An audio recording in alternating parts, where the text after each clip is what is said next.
안녕하세요. 정말 어디 말하기 창피한 일이 있어 참다 이곳에 털어놓게 되네요. 여러분은 자식이 어떤 사고를 쳐도 전부 감당하실 수 있으신가요? 저도 원래는 그런 줄 알았는데 막상 일이 닥치니까 또 다르더군요. 돈이 뭐라고 부모에게 이래도 되는 건지 세상에 이런 자식이 있나 싶어 사연 보내봅니다. 꽃다운 20대의 지금 남편을 만나 아무것도 모르고 결혼했었습니다. 그때는 부모님이 이만한 집안, 이만한 남자 없다 해서 부모님이 정해주시는 대로 그렇게 결혼했죠. 그 당시에는 이런 식으로 중매 결혼이 많았습니다. 남편네 집은 그 당시 기준으로도 꽤 잘 사는 집안이었습니다. 시아버님이 사업차 일본에도 자주 왔다 갔다 하셨던 분인지라 남편도 어렸을 적에 일본에서 살았다고 해요. 그 정도로 돈이 많은 집안에 운 좋게 시집가게 되었으니 당연히 결혼 생활이 가시방석 같을 수밖에 없었습니다.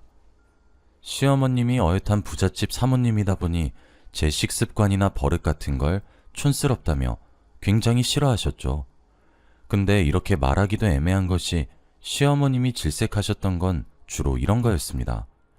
제가 순대를 먹는다거나 길가에서 파는 음식을 사오거나 하면 세상 천지에 먹을 게 없어서 뭐 이런 걸 다 먹냐며 아주 질색팔색을 하셨죠. 게다가 남편과 결혼 후에 어느 정도 시간이 지나도 아이가 생기지 않자 저를 더 못살게 구셨습니다. 그때 제가 아들을 하나 낳으면 딱 그 아들이 3대 독자가 되는 그런 집안이었거든요. 부잣집에다 3대 독자 타이틀도 포기할 수 없었던 시어머니께서는 아이 문제로 저를 닥달하셨죠. 시아버님을 닮아 무관심한 남편이 서러워 몰래 울었던 적도 한두 번이 아니에요. 제가 시어머님께 혼나고 꾸중 듣는 걸 보면 한 번은 나서줄 법도 한데 일이 바쁘다는 핑계로 못 본 척 그냥 쌩하니 가버리셨죠. 오랜 시간 아이가 안 생겨서 시어머님이 저를 두고 아예 정상이 아닌 몸 아니냐면서 지금이라도 새 며느리 드려야 하는 거 아니냐고 식사 자리에서도 말할 정도로 구박이 심해졌을 쯤 제게도 기적처럼 아이가 찾아와 주었습니다.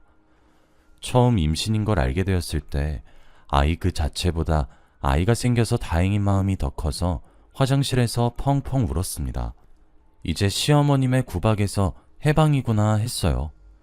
다행히 아이를 가진 후부터 시어머님의 구박은 잦아들었어요. 딸을 낳으면 또 어떻게 변하실지 모르는 일이었지만 아이가 뱃속에 있던 10달간은 겨우 숨쉬고 살만하더군요. 그리고 저는 건강한 아들을 출산했습니다. 시부모님이 그렇게 바라시던 3대 독자였어요. 제가 아이를 낳고 누워있으니까 시어머님이 잘했다고 우리 집안 3대 독자 낳았다고 좋아라 하시는데 지금 생각해보니 참 씁쓸하네요. 제가 아이를, 그것도 아들을 낳기 위해 시집 온 기분이 들어서요. 아무튼 어렵게 생긴 아이니만큼 온 사랑과 정성을 쏟았어요. 눈에 넣어도 아프지 않다는 말이 그제서야 이해가 됐죠. 아이 입에 들어가거나 아이가 입는 거나 쓰는 거면 무조건 제일 좋은 걸로 하고 가격 같은 건 눈에 들어오지도 않았어요. 뭐 제가 그렇게 안 챙겨줘도 시어머님이며 시아버님이며 3대 독자라고 모두가 아들을 아꼈어요. 혹시라도 아이가 마당에서 잘못 뛰어놀다 무릎이 까지기라도 하면 당장 시부모님 호출에 불이 나게 달려가서 꾸중을 들었습니다. 애 안 보고 뭐 했냐고, 3대 독자 무릎이 이게 뭐냐고 하면서요. 전 그때 부엌에서 저녁을 차리는 중이었는데도 말이에요. 아이가 잘못되면 전부 제대로 돌보지 못한 제 책임이고 아이가 잘난 건 전부 3대 독자 집안 덕기였죠. 제가 대신 혼나는 건 그렇다 치고 아이가 넘칠 만큼 사랑받고 자라서 다행이다 싶었어요. 제가 어렸을 때는 부모님이 제 바로 아래 남동생만 챙긴다고 전 늘 뒷전이었거든요. 그렇게 자란 어린 시절을 생각하면 제 아이만큼은 사랑 속에서 키우고 싶다 생각했는데 결론적으로 누구보다 큰 사랑을 받고 자라니 이거면 됐다 싶었죠. 그런데 시간이 지나면서 제 가치관이 틀린 것 같다는 느낌이 들었습니다. 아들이 막 초등학교를 입학했을 때의 일이에요. 그때만 해도 요즘처럼 사립의 초등학교니 명문 초등학교니 구분이 제대로 안 됐을 뿐더러 그만큼 많지도 않았어서 저희 아들은 그냥 평범한 초등학교에 다녔어요. 하루는 저녁 식사 시간에 학교는 잘 다녀왔는지 친구는 많이 사귀었는지 묻는데 아들이 대답하더라고요. 다 더럽고 거지 같아서 친구하기 싫어. 너무 순진한 말투랑 표정으로 그렇게 말하고는 밥을 마저 먹는데 순간 당황했어요. 아직 8살 먹은 꼬마애가 할 말은 아니잖아요? 그래서 왜 그렇게 생각하냐고, 그래도 다 좋은 친구들이라고 하고 달랬는데도 아들은 시큰둥했어요. 그치만 전부 우리 집보다 못 사는 거 맞잖아 라고 말대꾸하길래 그럼 못 쓴다고, 거지 같다니 말버릇이 그게 뭐냐고 이번에 따끔하게 혼을 냈습니다. 이런 식으로 혼이 나는 건 아들 입장에서도 처음 있는 일이어서 그런지 잠시 울먹거리다가 시어머님 방으로 달려가서 엉엉 우는 겁니다. 할머니가 못 사는 애들이랑은 어울리지 말랬는데 엄마가 나 혼냈어 하면서 시어머님 품에 안기더군요. 결국 그날은 제가 시어머님에게 완전 깨졌습니다. 자기가 수준 안 맞는 애들이랑은 놀지 말라고 학교 가기 전에 가르쳐 줬다면서, 근데 그거 가지고 감히 애를 울리냐고 그러셨죠. 그때는 되려 제가 시어머님께 꾸지람을 듣기도 했고 아이가 울기도 해서 일이 흐지부지 끝나버렸어요. 아이가 그렇게 생각하는 것도 일시적인 거고 시간 지나면 자연스럽게 친하게 지낼 거라고 생각하면서요. 그런데 역시 아니었습니다. 처음 기질을 보일 때 떡잎을 잘라놨어야 했어요. 처음에 학교에서 친구를 사귀기 싫다던 아들은 중학생, 고등학생이 되어서 친구를 패고 다니더군요. 온 집안에서 오냐오냐 키우다 보니 폭군을 만들어버린 거예요. 단순히 같은 반 친구와 주먹 다짐하는 정도면 차라리 다행이게요. 아들은 매일같이 싸워대고 패싸움도 하고 다니거나 저모르게 학교도 빠지고 그랬습니다. 그럴 때마다 시어머님은 곧 죽어도 아들 잘못은 하나도 없고 전부 아들 간수를 못한 제 탓이라고만 했죠. 교육을 어떻게 시킨 거냐며 이게 수준 안 맞는 애를 며느리로 받아들이니까 애도 보고 배운 게 아니냐며 제가 눈에 띌 때마다 허공에 대고 험담을 하셨어요. 따지고 보면 아들이 크고 작은 사고를 칠 때마다 무조건 괜찮다고 잘못 하나도 없다고 감싸고 들기 바빴던 시어머님 탓인 것 같은데 말입니다. 그때 제대로 훈육했으면 아들이 이렇게까지 엇나가진 않았을 거라고 봐요. 아들이 초등학생 때 시아버님이 갑작스럽게 돌아가시고 난 이후로 남편은 시아버님이 하시던 사업을 물려받아 이를 손에 익혀야 한다며 아들 일은 여전히 나 몰라라 했습니다. 덕분에 저만 학교랑 경찰서는 뺀질나게 왔다 갔다 하며 고개를 숙였어요. 창피한 소리라는 건 알지만 가끔은 돈으로도 해결을 봤어요. 저도 부모인지라 아들 미래가 걱정돼서 할 수 있는 모든 방법을 동원해서 아들 앞가림을 대신해줬죠. 만약 남편 집안 쪽 재산도 없었다면 어떻게 됐을지 아찔합니다. 대학도 안 가겠다는 걸 말리고 말려서 겨우 지방에 있는 사립대학교에 보내놨어요. 무엇보다 대학 문제만큼은 남편이 나서서 화를 내니까 아들도 아버지 말씀이라면 무서웠는지 꼬리를 내리더군요. 그래도 대학만 나와서는 짐승이 사람이 되는 게 아니더군요. 비싼 돈 들여 대학까지 보내놨더니 아들은 일을 할 의지도 없이 다시 집으로 돌아왔어요. 할머니가 보고 싶었던 거냐며 기특하다고 좋아하시는 시어머님 빼고 남편도 저도 백수가 된 아들을 반길 순 없었어요. 저는 그래도 제 배 아파 낳은 자식이니까 어쩔 수 없었는데 남편은 아들이 고등학생일 때 아들을 반쯤 포기한 것 같았어요. 남편이 저렇게 사람 패고 다니는 놈은 답이 없다고 제게 말했던 게 기억나요. 그래도 시어머님만큼은 아들을 감싸니까 그동안은 그냥 참고 있었던 건데 얼마 안 있어 시어머님께서 돌아가시고 말았어요. 시어머님의 장례가 끝난 다음 날 집으로 돌아와서 남편이 아들에게 선언했습니다. 네가 뭘 믿고 이렇게 답 없이 사는지 안다. 어차피 네가 평생 쓰고도 남을 만큼 유산 받을 테니까 일할 필요를 못 느끼는 거겠지. 근데 네 맘대로는 안 될 거다. 제대로 된 직장 구하고 결혼해서 자리 잡고 아이 가져서 네 가정 꾸리기 전까진 내 유언장에 네 이름 못 올린다. 그런 줄 알아? 남편이 단호하게 말하니 아들이 눈에 띄게 당황하더군요. 아들은 남편을 붙잡으면서 말도 안 된다고 하나뿐인 아들한테 너무한 거 아니냐고 반항했지만 남편은 듣지도 않고 방으로 들어가더군요. 한참 동안은 남편과 아들 사이에 냉전이 계속됐어요. 그런데 시간이 좀 지나더니 아들이 매일 오후마다 옷을 나름 차려입고 어딜 나가는 겁니다. 특별히 친구도 없는 애가 어딜 나가는지 양복 차려입고 또 싸움질하러 갈 것 같지도 않아서 물어봤죠. 너 어디 가니? 일하러 가요. 직장 구했거든요. 그 말에 저녁 준비를 하던 저도 거실에 앉아 신문을 보던 남편도 깜짝 놀라 말이 안 나왔어요. 아들은 대답을 하고는 휙 나가버리고 남편이랑 저는 확실히 강하게 나가니까 효과가 있나 보다 말하고 그랬습니다. 아들이 그래도 나이 좀 먹었다고 정신을 차렸나 보다 했죠. 금방 못해 먹겠다며 그만둘 줄 알았는데 그것도 아니었어요. 2년 정도 꾸준히 일을 나갔죠. 뭐 하는 일이냐 물으니 아들이 아버지 하는 일이랑 비교될까봐 창피하다면서 그냥 작은 중소기업 사무직이라고 말하더군요. 그래도 그게 어딘가요? 전 아들이 조금씩 변해가는 것만으로도 다행이었어요. 정말 남편이 말했던 것처럼 취업은 했으니 이제 참하고 괜찮은 아가씨만 만나 결혼만 하면 되겠다 싶었죠. 저도 슬슬 손주 볼 나이대로 접어들기도 했고요. 제 친구나 주변 지인들은 만날 때마다 휴대폰에 있는 사진이나 동영상을 틀어주면서 자기 손주라고 자랑하는데 전 그러질 못해서 늘 아쉬웠거든요. 하나같이 늙음하게 손주 보는 것만한 재미가 없다고 하니까 내심 부러웠습니다. 그러던 어느 날이었습니다.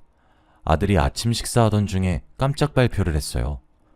결혼하고 싶은 여자가 있는데 허락해 주셨으면 좋겠다면서요. 전혀 그런 기색이 없던 아들이 뒤로는 언제 연애를 했나 싶어 놀랐습니다.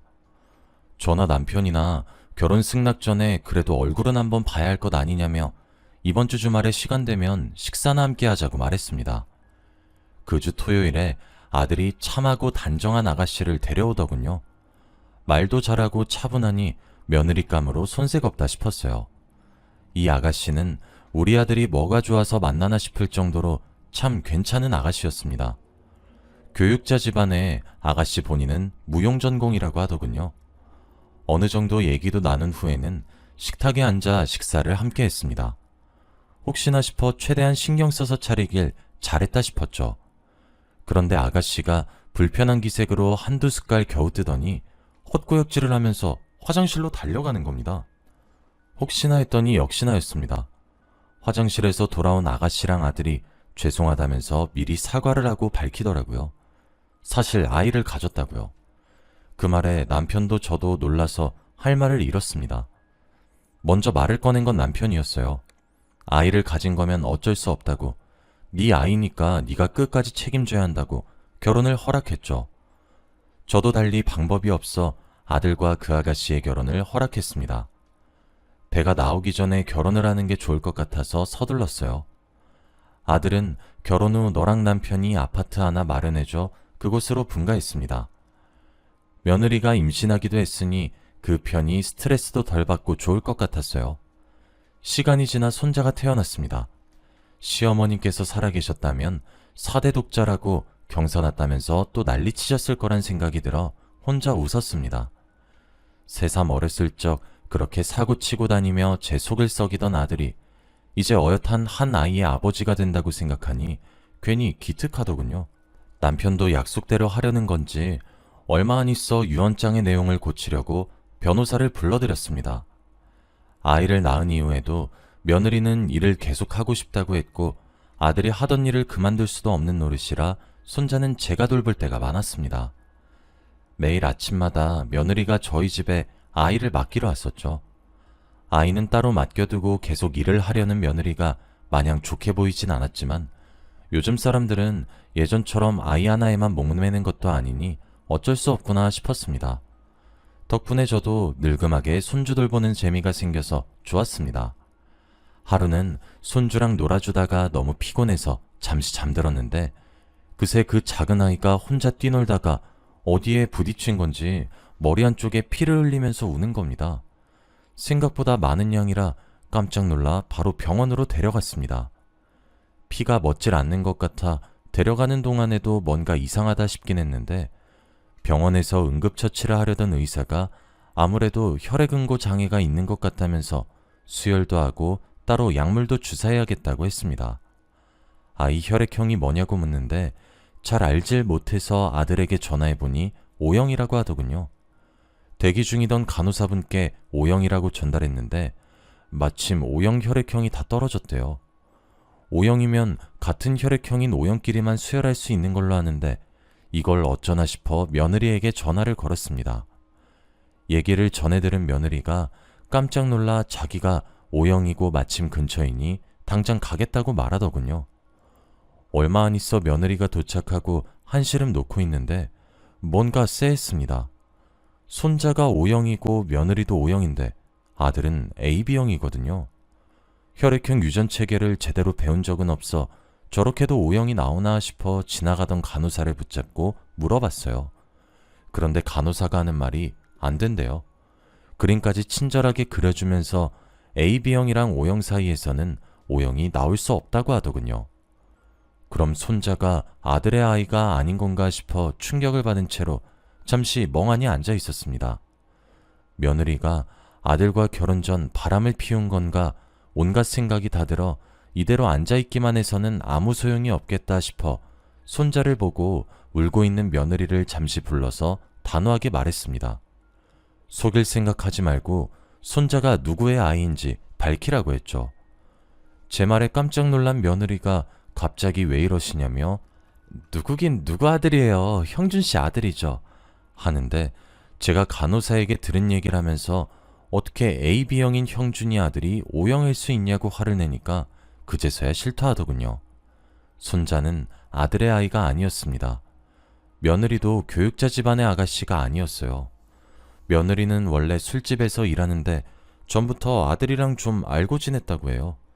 아들이 자주 그 술집을 찾아오는 단골인지라 친분이 있었다고요. 아들이 일하러 간답시고 나갔던 것도 알고 보니 다 그 술집에 출석한 거였어요.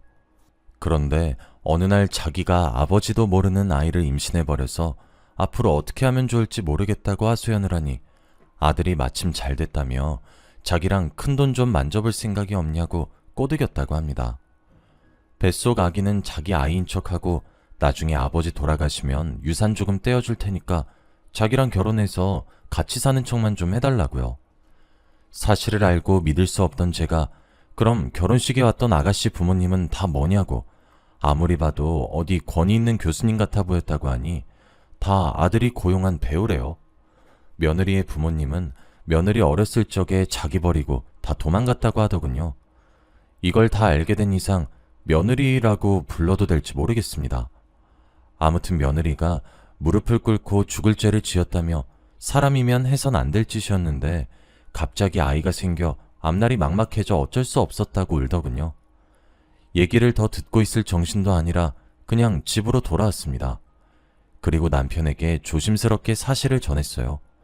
그랬더니 당장 그 자식 불러오라며 불같이 화를 내더군요. 직접 부르지 않아도 며느리에게 얘기를 미리 전해들은 건지 아들이 제 발로 찾아왔더군요.